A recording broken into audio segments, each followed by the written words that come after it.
Hey guys, it's Brian. So I've got a question. Am I the a-hole for refusing to help my wife and her friend anymore over what my wife calls a miscommunication? You know, fake names. My wife, Emily, is a longtime friend, Leslie, who has recently become a single mother. Now, Leslie does not have a working vehicle at the moment, and she's working 2 jobs, so Emily took it upon herself to help Leslie out as much as she can. You know, Emily had started asking me to help as well, driving Leslie and her kids around, taking them to school and to appointments, taking Leslie to the grocery store, all that stuff, whenever Emily or someone else couldn't. I agreed, since it made my wife happy, and I understand the kind of situation Leslie's in. Helping us turned into Emily inviting Leslie and her kids over all the time, organizing trips that they would like, such as camping or fishing. Now, a few times my wife was unable to attend these get-togethers she organized due to work, and instead, they still take place, leaving me to entertain Leslie and her kids on my own. Since I've known Leslie my entire relationship with my wife, I don't think too much about it, but the times that it's been me left with her or sent Emily instead to shuttle Leslie around, I made normal small talk with her and her kids.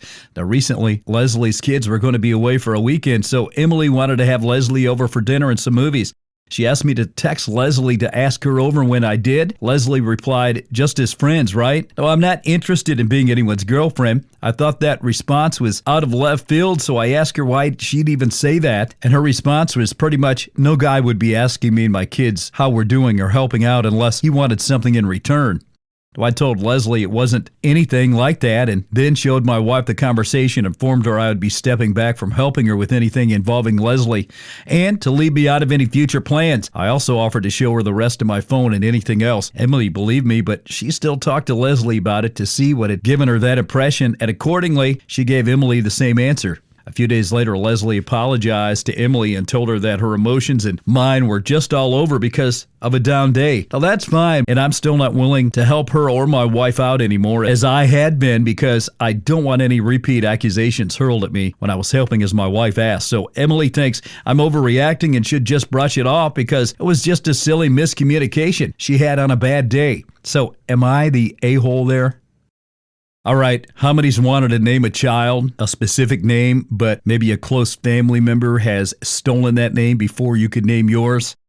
Well, here's the deal. Let's jump into the story. Am I the a-hole for naming my son the name I had always planned anyway, even after my brother and sister-in-law stole that name from me? Come on now, my brother and his wife has as much right to name their child whatever they want. I do not own that name, but I have no right to dictate to my brother what he names his kids. With that in mind, though, my husband has a traditional family name that I absolutely love, and basically since he and I were dating and started discussing our future, we agreed that our son would have that name. Oisin, my husband, is Irish. Now in the Boston, my great-great-grandfather came over in the 1800s kind of way. In the born-in Galway kind of way. Neither my family or my sister-in-law have any other connections to Ireland.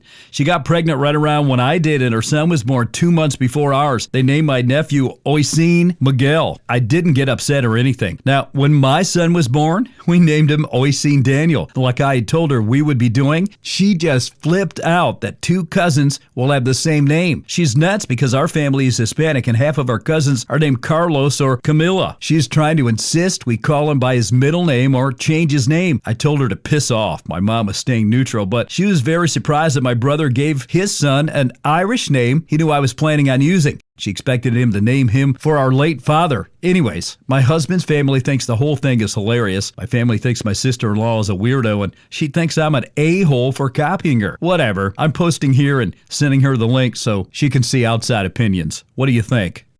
So what's wrong with getting naked at a cheesecake factory? Well, that's the story coming up. Hey guys, it's Brian. The big question is, am I the a-hole for taking my clothes off at the Cheesecake Factory? Let me explain.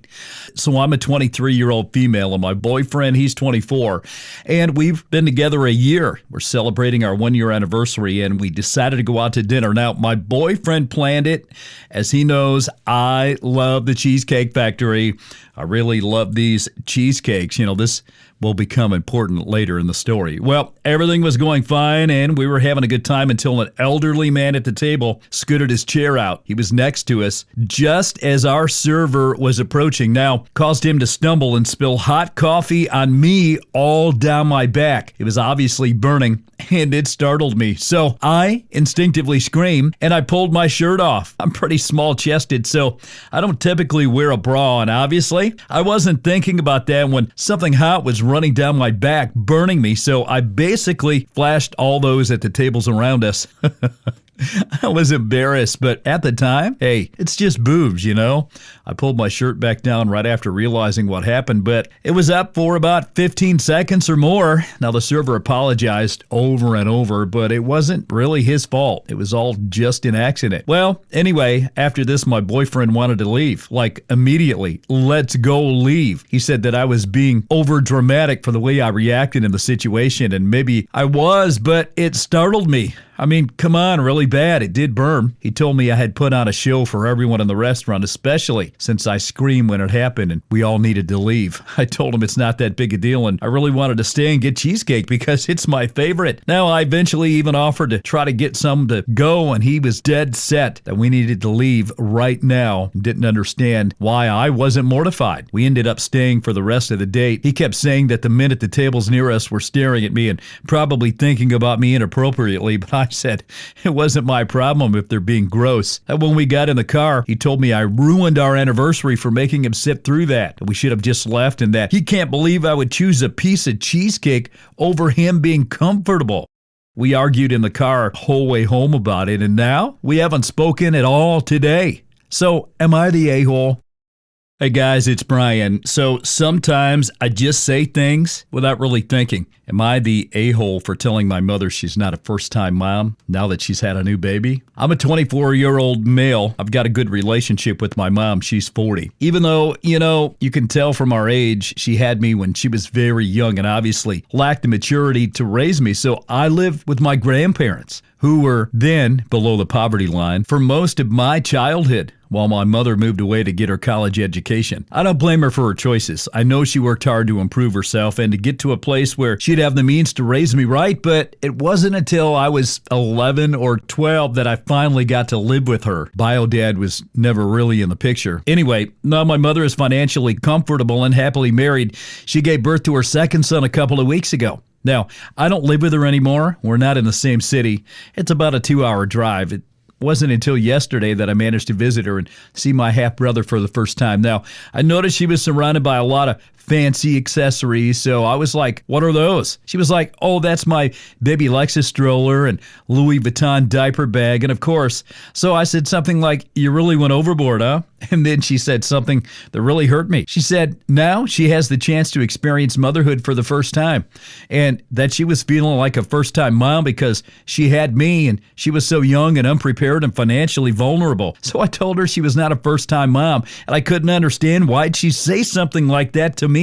She tried to argue that she didn't mean it like that, but I was still upset. I just didn't push it because my stepfather arrived. She texted me after I left, but I didn't reply. I also didn't pick up when she tried to call me. So am I the a-hole for holding on to this? Hey, have you ever not paid a bet when you've lost? Let's jump into this story. It's interesting. So am I the a-hole for not paying when I lost a bet? Now, my girlfriend and I have been living together, well, for about a year. And one of our main arguments is around my boxer mix match. She thinks she's a dog whisperer because her dog Juniper is basically the perfect pet in that I'm a lousy dog owner. I think it's because she's a border collie that just trained themselves, you know? She hasn't developed any of the normal routines that dog owners do, like put their shoes out of reach or never leave food unattended, and gets angry because she pays for everything. She left the grilled cheese out and Max helped himself. She was pissed and told me I was the a-hole for not training my dog. I argued no dog is going to turn down a grilled cheese sandwich. And after arguing around, we agreed to see if Jupiter is that impressive by leaving a steak in front of him, leaving it out, and seeing if he sneaks a bite. She said $100 was on the line, and I said sure. And then said it was too low and said $1,000. And I admit I agree because I didn't think it was possible for me to lose. Well, we cooked steaks and put 2 on a plate near Jupiter and left. She reminded Jupiter to leave it, and we left a phone to record in case he licked it, but didn't eat it. We left for 5 minutes. Jupiter didn't even seem tempted. I was honestly shocked. I didn't think it was possible. I mean, come on, I admit, I'm kind of impressed. Max would have eaten it immediately, but now I can't afford to pay the $1,000, and my girlfriend wants me to pay it to her in increments of $200 a month until I paid it. I'm trying to talk her into lowering the price. I already paid her $100, but she thinks I'm the a-hole for agreeing and then backing out. I mean, come on, I've already admitted she won, and I only make $21 an hour. I'm not rich. I think she's getting a bit greedy and smug from winning. So am I the a-hole for trying to go back on paying the entire $1,000 after losing our bet? Hey guys, it's Brian. Next up, I am not changing my baby's name. Don't you hate baby name debates? Well, that's what's up here. So am I the a-hole for refusing to change my baby's name? Well, my partner, he's 34 and I'm 32, a female, recently welcomed our son Liam Alexander into the world. Now, my partner's sister, Katie, has 2 kids, James, he's 6, and William, he's 4, with her husband Mike, and he has a daughter, 10, with his ex. I know, complicated. So my partner and I didn't settle on a name for our son until the day of his birth. I've always loved the name Liam for its sound and its meaning, and was over the moon when my partner finally agreed to one of the names on my list. So 24 hours later, Liam was born, and our families came to meet him, his sister being one of the first. Now, we announced his name to her, and her immediate response was, "Oh, I've always loved the name Liam, but Mike wouldn't let me use it for our first son. Could you change it? Maybe call him Alexander as his first name? It sounds nicer." Well, I firmly said I love the name too, and I emphasized with her we would not be changing his name or the order of his name. I thought that was the end of it until she visited us at home a week later and brought it up again. Now, the reason Mike didn't let her use the name is because his ex has a son with that name. So I told him that shouldn't have stopped her from using the name she loved. Now, these boys did not know each other, do not go to the same school, don't have the same last name, and basically live separate existence outside of their shared half-sister. So I always said that she could still use the name in the future. It's common in my culture, tends to serve as a bond between the kids. Now, for clarification, Katie and I have never discussed baby names, and we have no name pacts. The only reason I feel like she's got an issue with that is because Mike and his ex have a toxic relationship. And this understandably affects Katie. So Katie and I have a good relationship, but she doesn't talk about Mike's ex. So this is as much as I know. So am I the a-hole? Next up, no slapping teenagers. That's what I say. Here's the story. Am I the a-hole for slapping a teenager? I'm a 32-year-old female. I was at a water park this weekend with my husband, who's 32, and my daughter. We were in one of the pools practicing swimming, kind of keeping to ourselves. There was a group of teen boys there, and while I was working with my daughter on swimming, one of them came up behind me, and I felt the tug on the strings of my top, untying it. I spun around and saw this 15 to 17-year-old boy with a smirk, and I slapped him. This quickly caused a scene. Now, the park staff got involved as well, the boy's parents, who were livid at me for smacking him. Now, my husband and another lady saw it happen and confirmed that it really did grab my top. There was also cameras around the pool that kind of showed it. Wasn't the best angle, though. The boy's parents threatened assault charges, and I threatened sexual assault charges if they decided to go that way. Now, eventually, we were both asked to leave and haven't heard anything since. My husband, though, still thinks I overreacted a bit, which I don't. So am I the a-hole?